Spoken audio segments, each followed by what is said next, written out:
Good morning. I'm Richard Coughlan from the Richmond School of Business, and it's my pleasure to welcome you to Quealy Hall and to the Ukrop Auditorium. To those of you in the auditorium and to those of you listening live right now, we're thrilled that you've joined us for the first edition of the C-SuiteConversations series. This is a series that I conceived of a couple of years ago and pitched to our Dean, Nancy Granoff. She's not in the room this morning because she's actually teaching an undergraduate class shortly. But Nancy has supported us in building this program, and this is the first event, as I said. The next event will feature Michael Dan. Michael is the chairman, president, and CEO of Brinks Incorporated, and he will sit on this stage in November. We have built one-page descriptions, not only of the C-Suite Conversations, but of some of the other speakers that are coming. And these, if you didn't pick one up on the way in, you can find them on the way out. Before I introduce this morning's guest, what I wanted to do was thank Andy Miner. She's in the back of the room. Andy runs special events for the Richmond School of Business and has done so well for so long that I thought it was appropriate to recognize her, thank her for all of her work. Andy, thank you very much.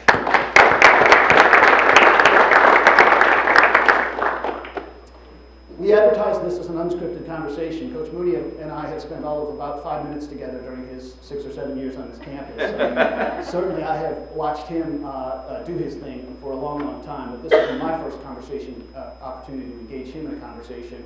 And so I'm going to ask the questions that I'm curious about. I hope they're similar to the questions that you're curious about. The conversation will certainly focus on basketball at times, but I want you to get to know Chris, his leadership style, his decision-making processes, and how he has found success in such a short time during his career. So most of you know that Chris Mooney is the head basketball coach here at the University of Richmond. He's started his 7th season here after 1 year as the head coach at the Air Force Academy. His team had its most successful run ever for a Spiders team, 29 wins last year, an Atlantic 10 championship, and they won 2 games in the NCAA tournament, which meant they were advanced to the Sweet 16. He has built success everywhere that he's been. We'll cover a lot of that experience in the early parts of our conversation. But for now, please welcome Chris Mooney.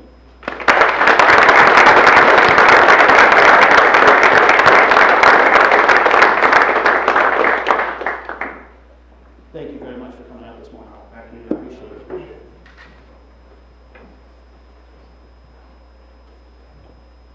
In the incredible run last year, there were a lot of images, Chris, that stuck with us, those of us that were watching the young man in you.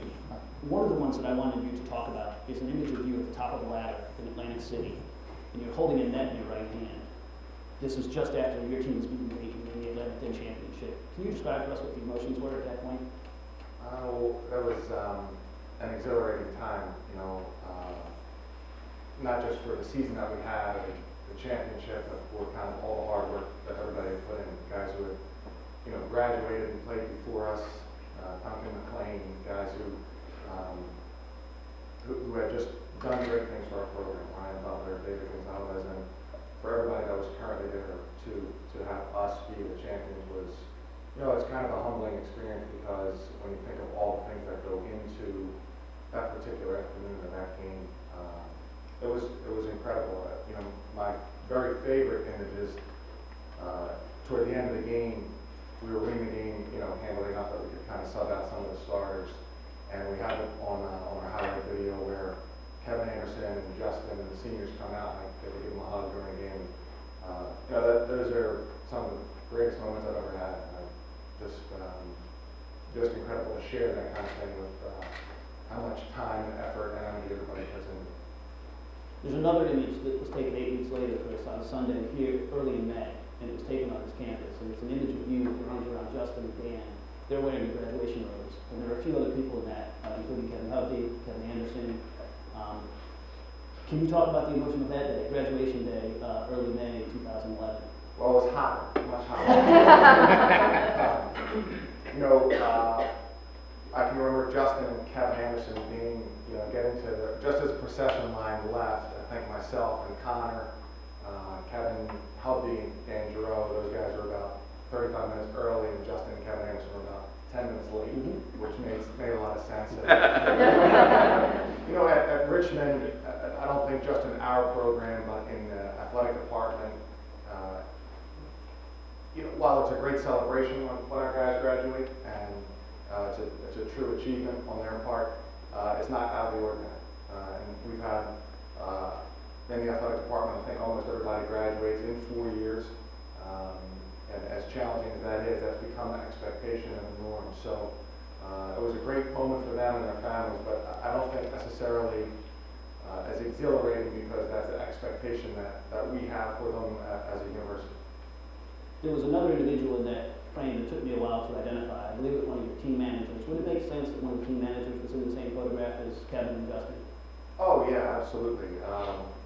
You know, our managers have become really important to us. I know Jimbo and Sean and Nick are here today. You know, it's very much kind of a family atmosphere that we try to have. And I think some of the managers that we've had in the past have been not only lifesavers with the job they do, but have been very important to our team. They're very much part of the program. You know, Robin Jacobs, who graduated a few years ago, still lives in town and has become, you know, we've become very close with her and her family. And I think we keep in really good touch with everybody who's been part of the program. You know, those guys put a lot of effort in, a lot of time, and it's always very much appreciated. Chris, in 1980, your brother Kevin was shooting hoops at home to a Nerf basket, and he's probably imitating Bobby Jones or Dr. J, right? Correct. And you're dressed up in your first communion outfit, and you're in the corner. What are you doing? Okay, this is unscripted. How many were drawing up plays at that time? Well, yeah, we had actually. I grew up in the northeast section of Philadelphia. My father was a bus driver for Greyhound, and in our neighborhood, which was called Parkwood, it was all row homes, and there was a part of the city, the kind of northeastern part of the city, where a lot of firemen and policemen. You know, everybody in our classroom and grade school would be a fireman or a policeman or a bus driver or a construction worker. And we had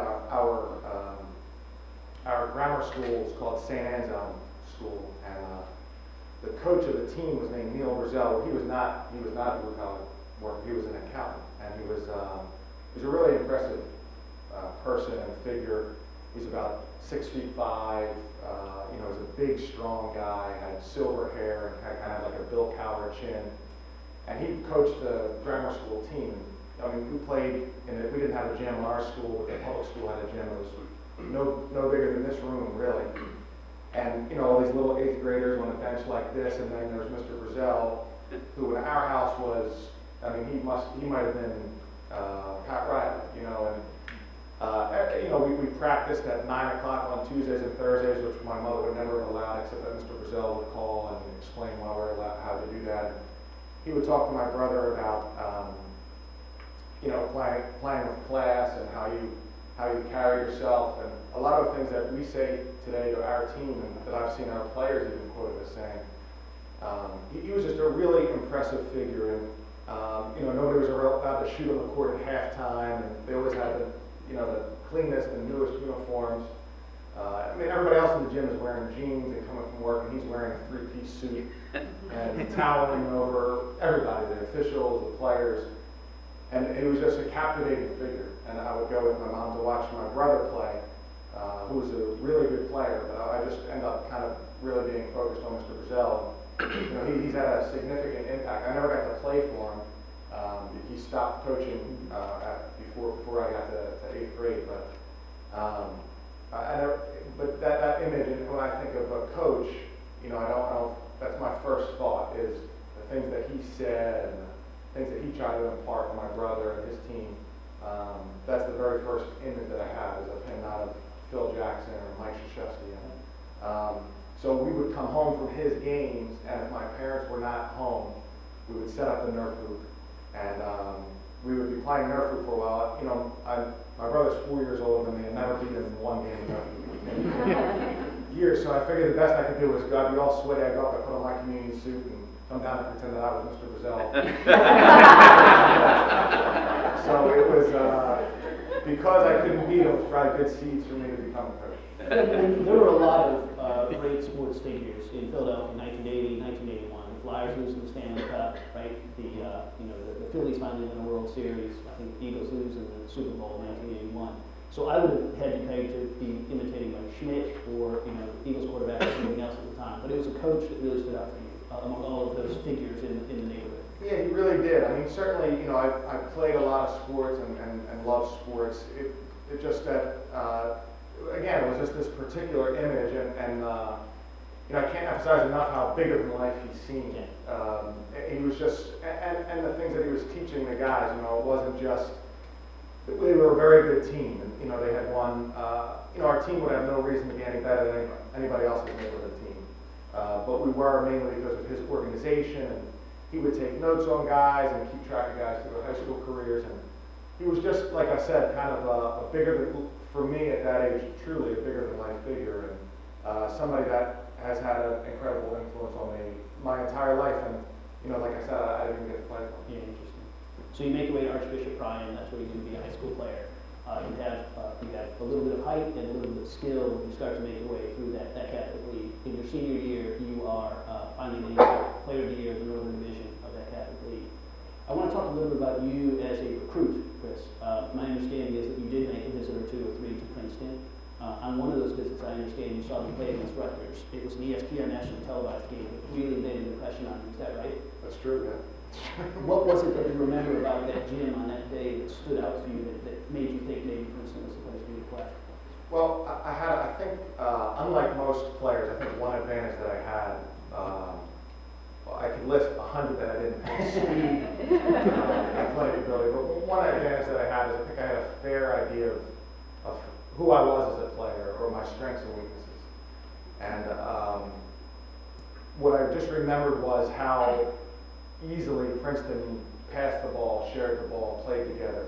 And it was really, for me, something I hadn't really seen or been exposed to. You know, Princeton, there's a lot of kind of versions of the Princeton offense now that you can see on TV if you're a casual fan. At the time, it was just Princeton. It was this kind of more unique way to play.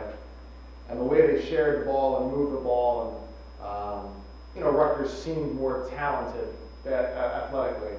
And Princeton won the game. And I had just been sold. It was just such a great way to play. And every single time down, you know, it wasn't like they had one good possession, but every time down there were these, you know, just seamless passing, cutting, and it just was very, very easy to watch, very nice to watch, and something I thought could take advantage of some of the limited skills that I have. If it hadn't been Princeton, I understand that Richmond actually maybe paid a visit for one game or two. Is that right? Richmond did while you were in high school? Right, which is a bad thing because they saw me. Coach Tarrant has reminded me of that. And was you pegged in Irani, Chris? Yes. Is there a chance for you to go on there? Now, Coach Dunphy had just arrived and had. He had, yes. And was he making a reputation for himself? What might have sold you on your pen over Princeton at the time? Well, mainly in Philadelphia, there's something called the Big Five, which there's actually 6 Division I colleges right in the city, and when I was growing up, more of the teams played all their home games in the Palestra, and you'd go down and watch a doubleheader, so you might watch Penn play LaSalle, and Villanova play Notre Dame, so we go down to these doubleheaders at the Palestra. It was just a great part of the city, and a great thing that college basketball is. And Coach Dunphy was, and to this day is somebody I respect more than anybody in coaching. I mean, if somebody was interested in coaching, I would tell them to, you know, call Temple basketball and see if you can kind of shadow Coach Dunphy. I mean, I think he's exactly how you should go about your business and exactly how you should run a program. So Princeton was just very, very appealing to me because of Coach Carrill and style of play. So that was an edge over Penn in my mind. You were not guaranteed a starting spot at Princeton when you were out there. You were battling a senior who'd started 20 games before that, weren't you? First starting spot. And for those that don't know, the archives of the Daily Princetonian are a wonderful resource for getting to know what Chris Mooney was like as a college player. Did you just stick to the sports section? I did. But I'll go dig out. Find out what I might have missed. Coach Grill was not going to name a starting team before practice had begun, and he got a chance to see all of you competing with one another. That was a really important part of his evaluation of you and the others. Just before the season was to start, he was quoted as saying he was toying with the idea of playing Mooney for 6 or 7 minutes and then subbing him out. What kind of motivational play is that, Chris? I don't know that you were reading the daily paper at the time, but certainly the message was being delivered to you that you hadn't earned anything yet, say October, November of 1990. Right. Well, Coach Girl is a very interesting and incredibly demanding coach. And you know, when I was being recruited, for example, I played a summer league game, and we were playing an outdoor court, and Coach Girl had come down to see me, and of course he was kind of a legend, so he draws a little bit of a crowd when he was in town. And so after the game, I went up to him, and I had a notebook and a pen, and I said, you know, I was a good boy, and I said, Coach, is there anything I can work on over the spring and the summer before I get to Princeton, you know, to make me a better player? And he said, kid, there's not enough paper, and I'll fill it out. This was as a recruit. This is what And so, and the very first time he saw me, he came in after the game, or came in after we played in high school, and he you know, went over my weaknesses. I mean, he said, well, you know, you don't do this well, you're slow, and I really craved that in a way. I mean, I really appreciated that kind of honesty, because I knew that he'd be all too honest when I was playing. So at that time, I was just really kind of trying to survive. You know, I was a freshman at a school that I didn't feel qualified to be at. I was felt I was in over my head basketball-wise. You know, the demands on your time were very, very hard. So, like a lot of freshmen, I was really, before the season started, really just trying to survive. And you're quoted in those papers as saying that the college game was significantly different from the high school game, in that everybody was talented. You had obviously had a high school career where teams might have one or two talented players, but what you were starting to see was every team had a lot of good players. Right. I think a common mistake of a recruit, and now we see it all the time from the other end, is they think that you know, there are guys that think, well, Kevin Anderson was good and Justin Harper was good. They don't realize that all 15 or 16 of our guys are really good players and have a list of accomplishments from their high school years. And so I think that, to me, it was so eye-opening to see, you know, junior who hadn't even played yet, was significantly faster, stronger, better than I was, and that was something that was, you know, kind of sobering, because you just don't expect that in kind of the bubble of the world that you grow up. You earned a starting spot, you're playing 20 or 25 minutes a game. The team the previous year had won the Ivy League championship, and you guys started out 7-0. Do you remember the first college loss? Oh, sure, yeah, UNLV. And what was the final score, roughly, Chris, of that game? So you're going to Thomas you're going to Thomas and Mack Arena. I just said you're 7-0. We'll get to that in a moment. Right, we went to play UNLV, and at the time, UNLV was, I mean, bigger than anything that I've experienced since. I mean, bigger than Duke basketball, bigger than Carolina basketball, pardon me.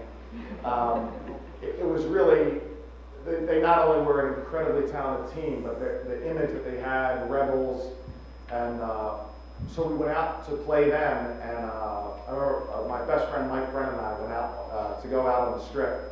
And I think we were both probably still 17, or maybe just turned 18, and we got kicked out of just about every casino on the strip as we were going down there.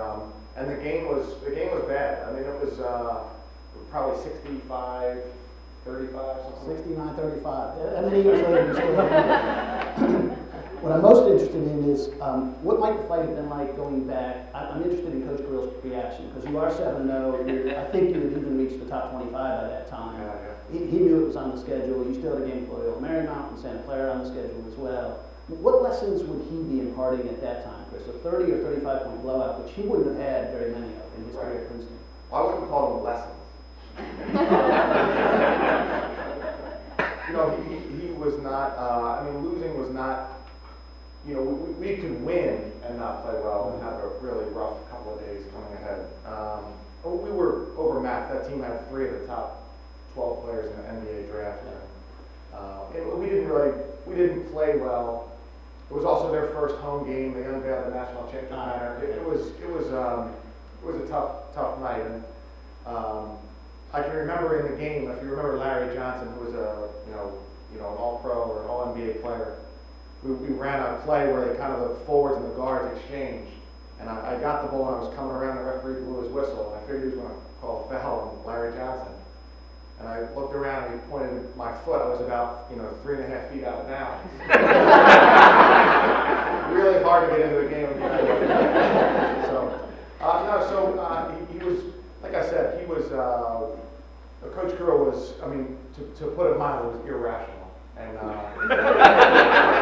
Mike Brennan and I were actually late for the bus to go back to the airport in Las Vegas the next morning. Wow.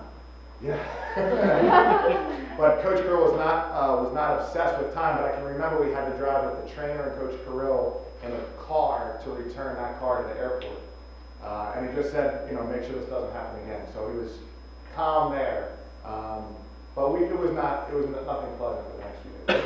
But the team ends up winning 17 of 18. You went undefeated in the Ivy League that year, and you get a first-round bid in Syracuse to play against Villanova, which is obviously a team that you grew up watching very closely. How did that game go for you up in the Cary Ground? Well, we were ahead by 9 right before half, and then they again, Chris Walker got fouled on a three-point shot right at the buzzer. Or he fell down. He didn't necessarily get fouled, but he fell down. And so he cut the lead to 6, and we ended up losing the game on the last second shot by getting Lance Miller in the lane with, I think, 0.7 seconds left. So that was difficult. It was the third straight year Princeton was in the tournament. They had close calls against Georgetown and Arkansas, and now against a Villanova team who was good but not great, and we were even a higher seed than them. But just a really, really good game that we didn't win. You tasted the NCAA tournament the following year as well, didn't you? You won the Ivy League championship and moved into the tournament in another close call, another loss. Right, we lost to Syracuse the next year up in Worcester, Massachusetts. Pretty good game. We were down 13-0, and then came back to tie it, I think, at 19, and then ended up losing by about 6. Game we played okay, and we didn't really play great. And Syracuse is a very talented team, but we didn't really play great. I didn't mean to spend too much time on all that, Chris, but close losses can eat at a player and a coach and a program. So you're getting to the first round and you're losing, and obviously Coach Carroll had experienced that a year or two before you even. So for him now, it's 3 or 4 years of people saying it's a nice Ivy League team, but they really can't compete. How do you think those close losses shape you in terms of your perspective on basketball, your perspective on drive and winning and those kinds of things? Well, I think for us at Princeton, I think there was a little bit of, our goal was to win the Ivy League championship. And it's hard for a team that doesn't have scholarship players to compete with the North Carolinas and UNLVs of the world. But we had gotten to the point where we were competing. We were ranked. We were kind of consistently making the tournament. And we kind of couldn't just get over that hump. There's 365 days that you're going to need getting there. And then when you have this opportunity, we kind of couldn't quite get over the hump. And I think they were very bitter pills to swallow for a coach, because as a player, when you're a freshman, you're experiencing these new things for the first time, and as a college player, you have these 4 years to try to accomplish these things. But as a coach, you're living with them. They become kind of part of your resume or your legacy. And he goes from being maybe a genius to maybe, they can't win the game in the NCAA tournament. So I think they're very difficult to live with, because you just go back and you review every single play that could have been the difference between a win or a loss. The following year, you go 7-7 in the Ivy League, 15-11. Now you earned first team all conference that year individually, but I'm guessing that doesn't matter much for a team that has experienced such success, and now you're playing 500 ball in the Ivy League. Yeah, that was a difficult year. We had lost some really good players, and just didn't. When we actually started off kind of normally, we started off maybe 5-1 or 5-1, 5-2, and just didn't play as well as we could during the course of the year. And not a great year to remember. So let's move on to your senior year, Chris. Now it's time to grow up. It's time to figure out what you're going to do after school. My understanding is you did have an in-person interview with the president of San Diego Padres. Is that right? That's true. Yeah. That's amazing. Yeah. What This is your life. So did you choose not to go to the Padres, or did they choose not to happen, or there was another variable in play, wasn't there, it having to do with labor in baseball? There was a guy named Larry Lucchino, who's now the president of the Boston Red Sox, and he had played basketball at Princeton with Bill Bradley in the 60s. And Coach Carroll had given me his information to contact, and I did. And he had just sold the Orioles, or his group had just sold the Orioles and bought the Padres. And I went down there to interview with him and talk with him. And shortly thereafter, I mean, I was going to go out as an unpaid intern, I'm sure, but shortly thereafter, there was a strike. And so during the course of the strike, there was no hiring or anything like that, and the strike lasted a long time. And so that kind of idea fell through. You had opportunity to play overseas, perhaps? I mean, there was a chance that you could have done that, right? Continue your playing career? I came close a couple of times to going overseas, and one time was right before I took my next job. Right, so let's talk about that next job. You are seeking high school jobs in the Philadelphia area. I mean, you've focused your search there. My understanding is that your Uncle Ed sees an ad in the Archdiocese newsletter that there's an opening at Lansdale Catholic, and he tells you about that. And you're going to pursue that job. Do you remember the resume that you submitted for that job, Chris? Well, I was not as sophisticated as you see today. I remember I faxed in the resume. You did. It was handwritten, not typewritten. Right, it was not impressive. But Frank Giovanito, who's the athletic director there at Lansdale Catholic at the time, nonetheless invites you in for an interview. And the story goes that you show up in a suit and tie and you totally bomb the interview. Right, this is his take on it. Okay. You're going to get a chance to. But even if you bombed that interview, he invited you back in your sweats. He did. Frank Giovanni was a great, somebody who was just an incredible person in my life. He's a short, stocky guy, and at Lansdale Catholic, he was everything. He was the principal, later the president, the disciplinarian. He just, he was ran the traffic in the morning. He made the announcements. He kind of did everything. I went in and according to him, did very poorly in the interview. And he thought I needed to lighten up, and he had this little group of people in the community on his committee. And so he invited me back down a few days later and told me to wear sweats.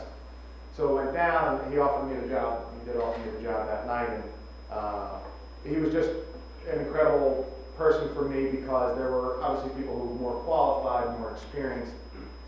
And the year before, when I was still a senior in college, I had interviewed for my own high school's head coaching position.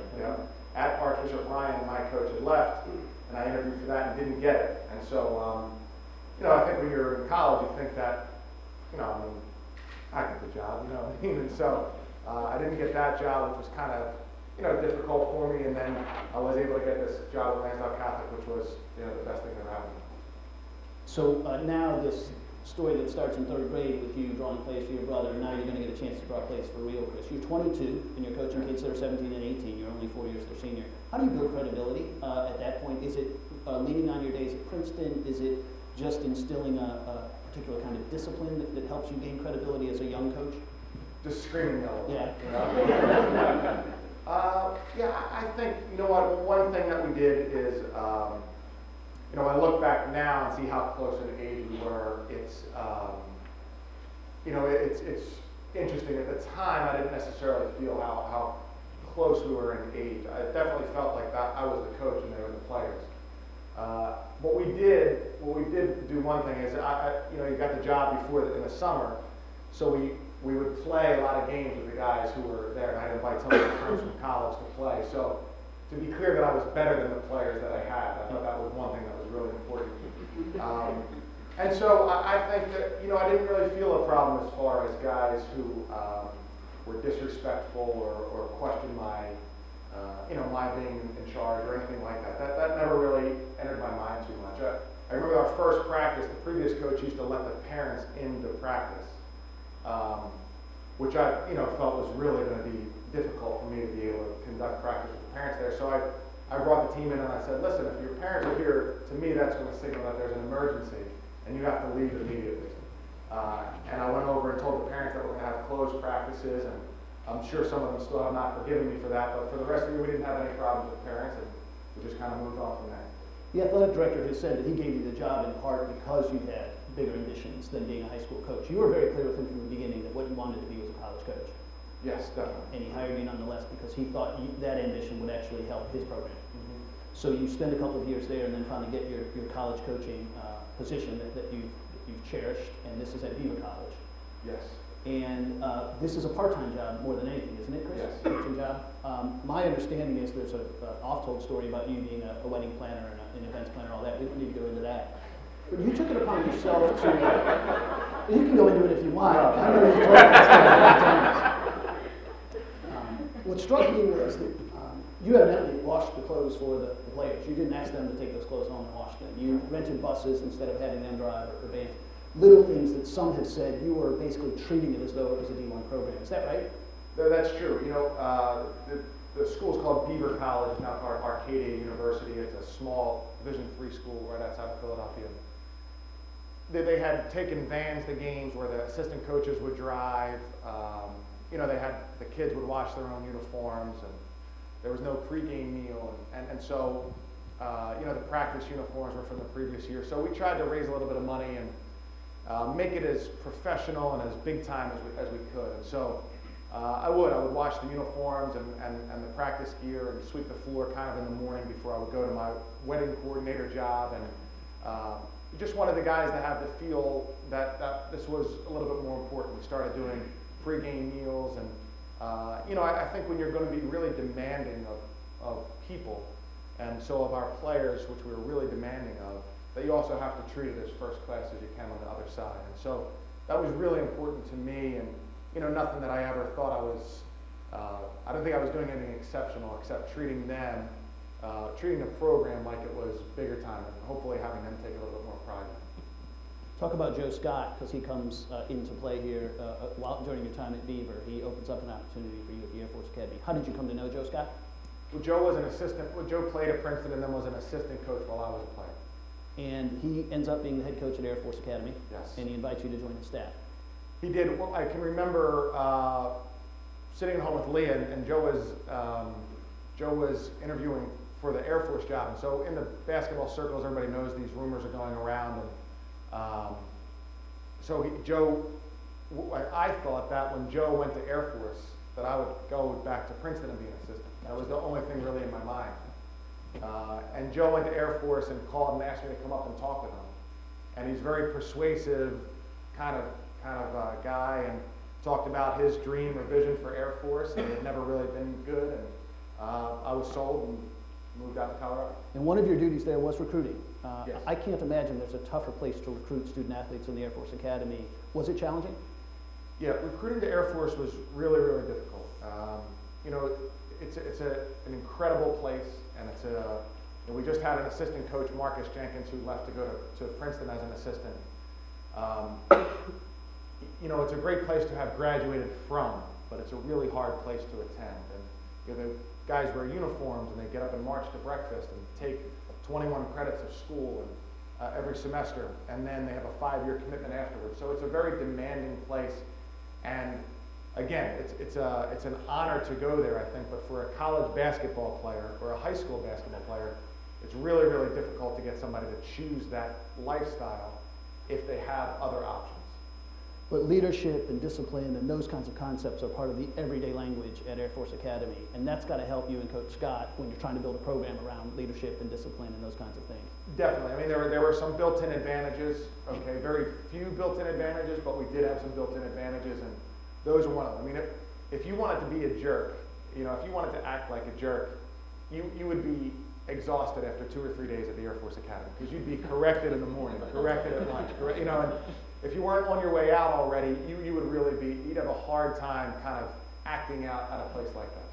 How different was it from the Princeton program that you were part of as a player? I mean, in terms of demanding, you had said that Coach Carrill, he noticed every mistake, small or large, whether it was game or practice, so he was correcting you morning, noon, and night as well, wasn't he? He was. You know, Coach Carrill was unbelievably demanding, and we tried to bring from a basketball standpoint that same idea to the Air Force Academy. You know, we really tried to be demanding, understanding that they were going through some difficulty on a day-to-day basis up on the hill at the academy, but we were very demanding from a basketball standpoint, and you know, we thought that we could put in and build some habits that would eventually lead to success. And Coach Scott decides to return to Princeton. He gets the head coaching offer there, and there's going to be a search now for the next head coach at the Air Force Academy. Talk to us about that process. So you're an assistant, you've been with them for a few years, and you're very interested in the head coaching job at Air Force. Sure. Well, during that year, John Thompson, who's Big John Thompson's son, was a coach at Princeton, and the Georgetown position opened, and he took a long time kind of negotiating or interviewing his way through there, and he went to Georgetown, and then Joe was immediately offered the job at Princeton, which he accepted. And actually, that season, we were having a great year at Air Force. We were nationally ranked, we won our conference, went to the NCAA tournament. The Navy coach named Don DeVoe stepped down.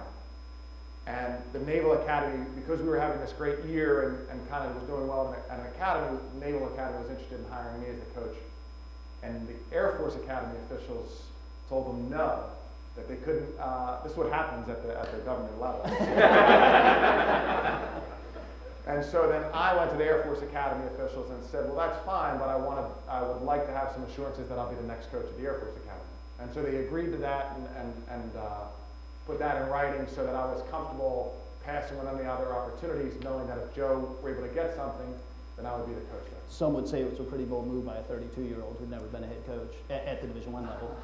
Well, it was a bold move because they were Air Force officials. That was the only reason I made it.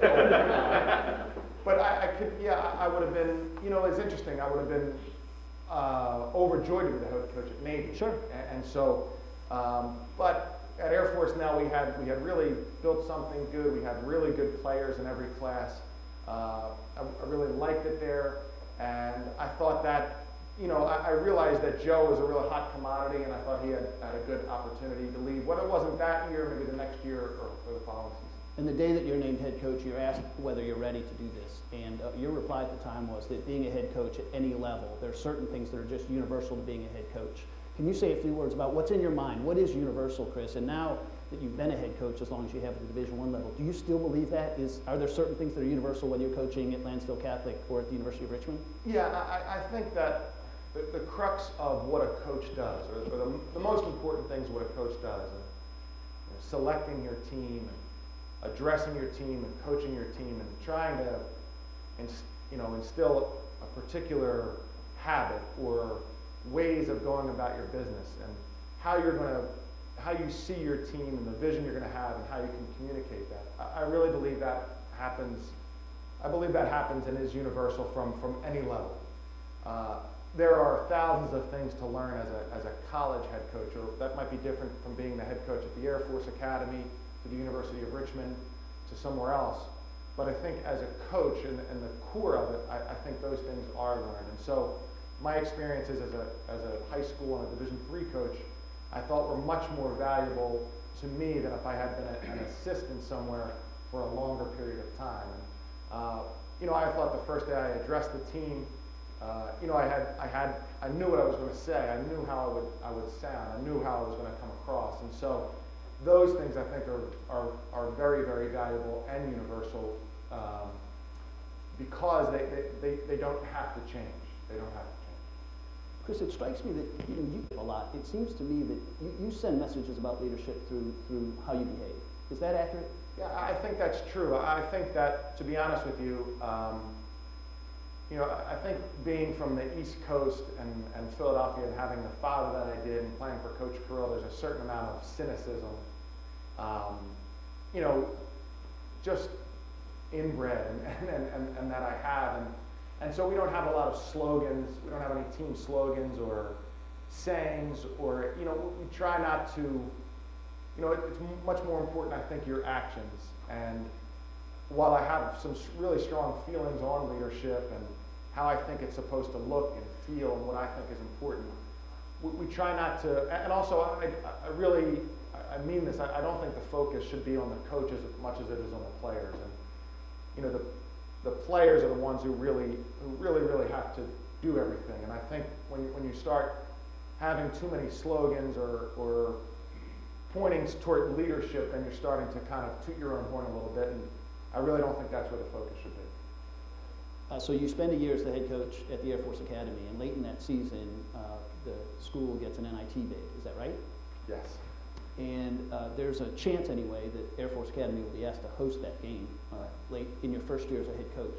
And what do the officials at the Air Force Academy say about the possibility of hosting a home game at the Air Force Academy as you're trying to build this program now and get it into the NIT? Right. Well, for some reason, Air Force, and you know, we hadn't had a winning season in, I think, maybe 26 years until our season before. We went to the NCAA tournament, and the next year, we were a very good team, and we were invited to the NIT. We finished in third in the Mountain West, which is Utah, UNLV, BYU, San Diego State, really good conference.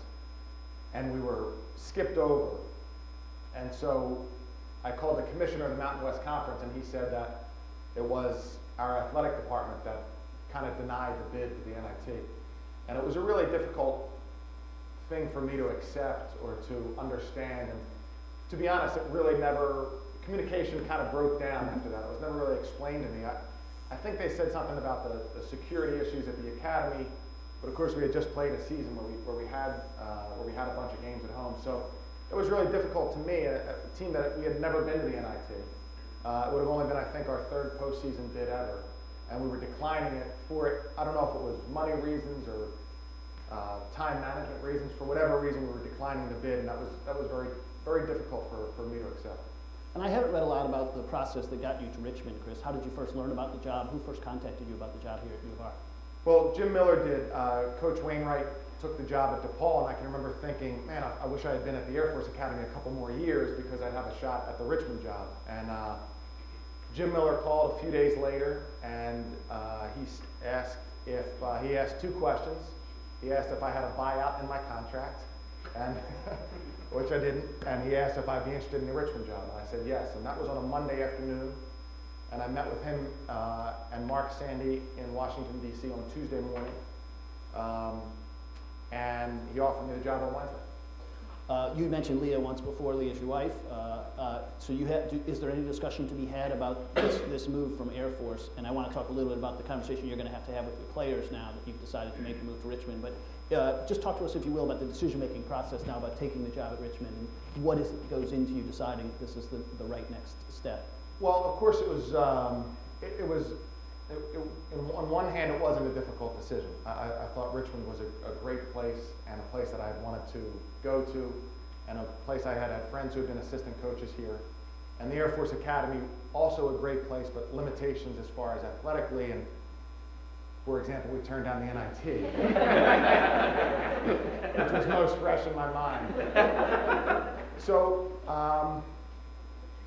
it wasn't really that difficult. Besides the players, it wasn't a difficult decision. The players was very difficult because I was there then 5 years total, and so I had been, recruited all of them and been around all of them. And you're asking them to make great sacrifices, even more than a regular basketball player, because they're at the academy, and they mainly came to be part of the program.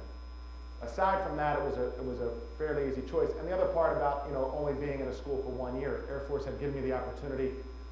I would think I was 31 when they gave me the job. To then just leave after 1 year, I realized that I looked like a jerk. And Coach Carrill was at Princeton for 29 years, but he was at Lehigh for 1, so I always kind of hung on to that fact. If he could leave a school, then maybe I could. But and then the athletic director then was kind of outspoken in me leaving after 1 year, and I had taken a vow not to say anything because my true thoughts and feelings were about the players and the administrators that I dealt with on a day-to-day basis, which were great memories and outstanding, and I didn't want to say anything negative about the Air Force Academy, including the NIT bid, because I didn't want my time to be capsulized there and that I was already negative because I was leaving. I didn't want it to be further negative that I was taking a shot at a place that I really, really loved. And so the next hardest part was Leah. It was much harder to get her to go to Colorado than it was to get her to leave Colorado. Leah's family's from Miami, and geography is the most important. She doesn't worry about conferences so much or anything like that. Most of geography in Richmond's a lot closer to Miami, so that wasn't as difficult. So we've got 12 or 13 minutes left to talk about your latest job, the University of Richmond. 2005, you guys start out 5-5, and you take the team down to New Orleans for a game with Tulane. How'd that go? Not well.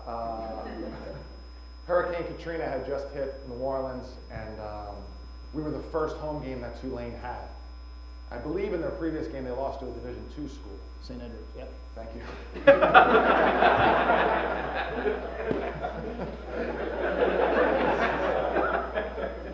So we gathered at the, our guys were home for Christmas, and we met in New Orleans on Christmas night to get there and practice. And New Orleans, of course, was devastated by the hurricane. Even the area up toward Tulane, it was just not a pretty sight, very sad. And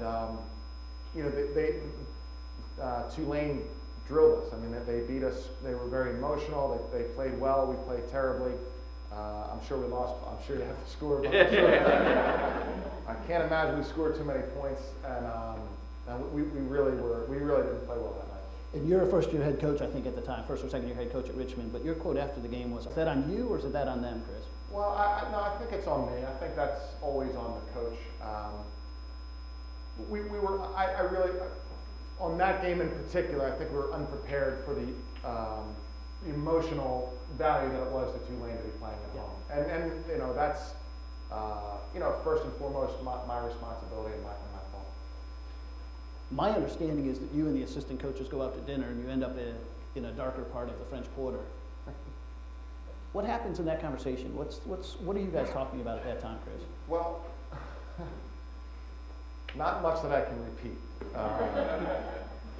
But we really talked about basically the state of the program, where we were, and we needed better players, and of course, that's the one thing that that's different, I think, about sports and specifically basketball than in most other, whether it's business or any other kind of endeavor, is that in sports the talent is such a unique piece that's so much more valued and rewarded in sports that that can't be accounted for. Everybody can work hard and be organized and be prepared and do everything perfectly well, and if the talent is significantly lower, then you're probably not going to be successful.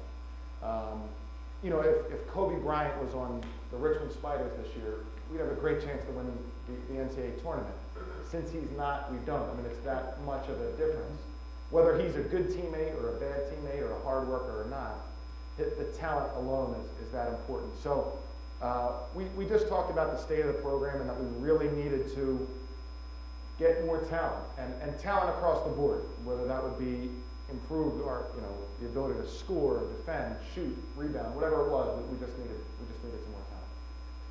When you're evaluating talent, you're trying to identify talent. Some of those lessons do come from Coach Carrill.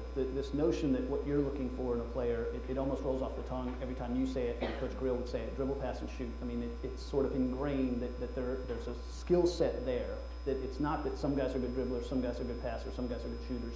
Your aim is to bring in everybody into the program that's good at all three, or pretty good at all three. Yeah, I think our recruiting has been, the reason we've been successful is because we've recruited well. And I can tell you there are more scouting services than there are people in this room for people to evaluate talent and scouts, and they give guys rankings and how many stars they have or whatever it is. And I can tell you that we really ignore that stuff. We kind of go out and just with our eyes, we just try to see if we like the person. We say it all the time, whether they're 6 feet or 7 feet, we want them to have a particular, not just dribble, pass, and shoot, although that's the most important thing, but kind of a fluidity to their game and a way that that we can see them, progressing and doing well in college. And I think because we trust ourselves and don't worry about who's recruiting the other person, or Kevin Anderson had one other scholarship offer. And he turns out to be one of the greatest players in the history of the school. And it was more because we liked him. We liked his game. We didn't worry about some of the things that might maybe be perceived as negatives. I think that's a strength of ours, that we go out and we just see who we like and start to recruit from there. Coach Carrill said that he would look for players who were really good passers because they tended to be guys that were good defenders as well, and guys that set screens. There's something about seeing the floor as a passer that plays an important role in the system that you all have developed. Yeah, that's true. We kind of feel, and this is from Coach Carrill, is that if you can pass, that means you've seen something, you've seen a player open, you've seen a cut, you've seen something working. So that if you can pass the ball, that means you can see. And if you can see, that is going to make you a better defender, a better team player, be in better positions, be a better cutter. And so we really believe that if you can pass, that's that's a skill that kind of, you know, affects all parts of your game in a positive way. And a passer is first and foremost selfless, and selflessness is really an important part of your life and an important part of your program, isn't it, Chris? Yeah, I think so, and I think like we talked to our team a lot about, you know, I said I hope all 13 guys on scholarship are all conference. You know, it's never happened before, but I hope that happens, and I hope everybody's the co-player of the year in the conference. Of course, those things don't happen, and there are going to be guys with a particular skill set that enable them to score and therefore get more glory or acclaim, and guys who aren't able to, or guys who aren't going to play yet, or have to wait their turn. And I think that, you know, selflessness doesn't just mean a guy who doesn't shoot the ball, you know, but I think it means as far as your commitment to the team and, you know, being at weightlifting on time and being at practice every day and being vocal and kind of, you know, giving of yourself a little bit to the greater good of the team. I think that sometimes we think that, you know, a player who scores a lot isn't selfless, but I don't think that's true. I think, you know, that player might be playing in pain. That player might be not missing practice. He might be doing as much as he can to help the team, and it just so happens that he's also a scorer. So that's something that we really value and cherish in our program. The other thing I sense is that humility is a big part of what you teach, a big part of who you are. Humility is an important characteristic in the folks that you like to be around, isn't it? It's hard to talk about humility. But yeah, I think so. You know, to be honest, I don't mind if the guys are not totally humble, and you know, because I think you have to have a certain amount of confidence to perform well at this level. If you're a basketball player at the University of Richmond right now, there's a really high level of basketball, and you can't go into it squeamishly or with your head down. And so I want our guys to really carry themselves with confidence, but I do think it's important, you know, to understand where you've come from, and that more than anything that you've been blessed with this opportunity to be here. Then more than anything, there are people that have done great things to give you this opportunity to be here. So I really don't mind if they're confident, and I would hope that they're very confident. But I think that they should have that reminder in their heads very often. And the image that sticks with me from last season is actually after the second round game. You guys have advanced, and you're making your way to the locker room off the sideline, and you've got your arm around Kevin. And the both of you, Kevin Anderson, the two of you have just the biggest smiles on your face. What did the relationship with Kevin become in his 4 years here, the relationship between you and Kevin? Well, you know, I first say that, you know, Kevin was a tremendous player who, you know, did incredible things for our program and for me personally.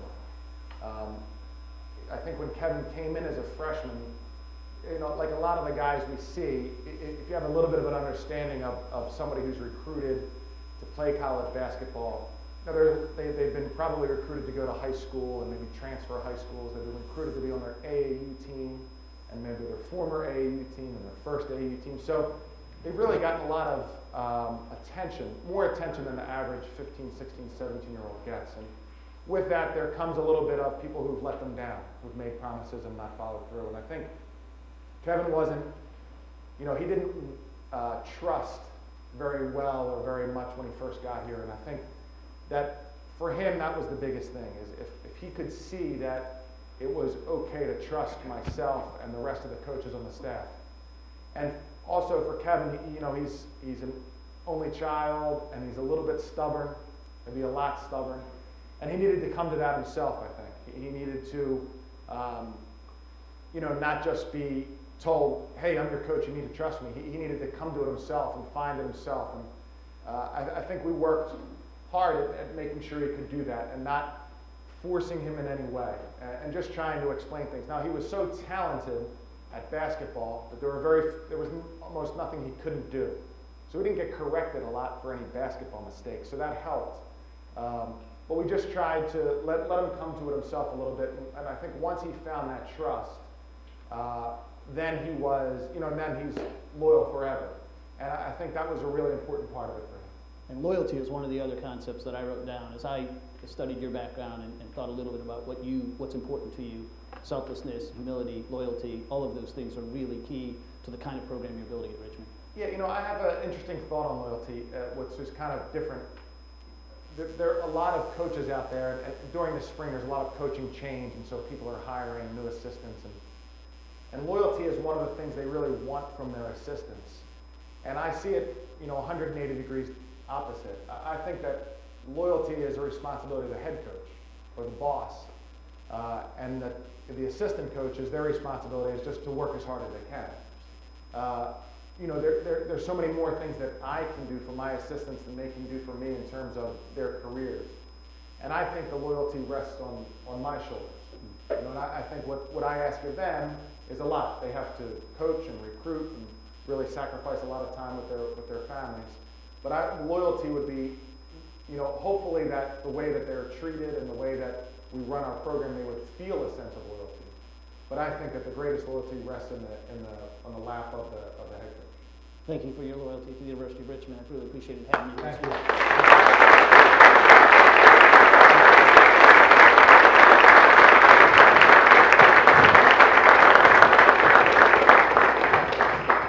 A reminder that there are programs outside that spell out the rest of this series. I hope you've learned a few things this morning. I really appreciate your presence in the auditorium today, and we'll look forward to seeing you back in Quealy Hall for another program very soon. Thank you very much.